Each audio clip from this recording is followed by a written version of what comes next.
BEOS से कैसे हम पता लगाते हैं? अब जैसे इस केस में सुनने में आ रहा है कि अगला जो स्टेप होगा वो शायद BEOS का होगा और ऐसी रिपोर्ट्स के माध्यम से हम चीज़ों को फाइनलाइज करेंगे। ये है 3 टेस्ट। अब सवाल ये है, पे हमेशा ध्यान रखना, पहली बात कि ये कंपल्सरी हैं या नहीं, होने चाहिए या नहीं। आपकी क्या राय है, कंपल्सरी होना चाहिए कि किसी पे आरोप है उसको लिटाया, इंजेक्शन लगाया और सब पूछ लिया उससे? बहुत टाइम बचेगा, सरकार का पैसा बचेगा, पुलिस की सैलरी बचेगी, डोज कम देंगे ताकि मरे नहीं, तो कर लेना चाहिए। जैसे मान लीजिए कोई कभी आप पे आरोप लगा दिया, आपका दोस्त किसी ने मेरे पैसे चुराए हैं, पुलिस के चलो चलो चलो लेटो, इंजेक्शन लगाया और पूछा, पता लगा चोरी नहीं की, फिर क्या, अच्छा ठीक है उठो जाओ, ठीक रहेगा ऐसा? आप नहीं चाहते।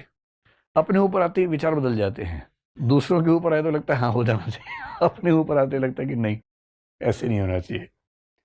और दूसरा ये है कि अगर ये टेस्ट कोई करवाता है तो उसकी वैलिडिटी कितनी मानी जाए?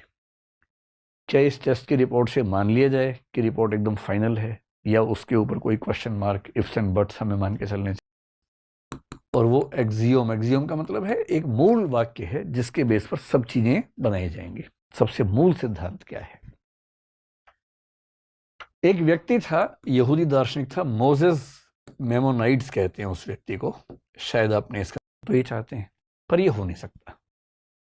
क्यों नहीं हो सकता? क्योंकि हर व्यक्ति का अपना अपना डिफेंस मैकेनिज्म है। अब हम दो में से एक तरीका लेके चल सकते हैं।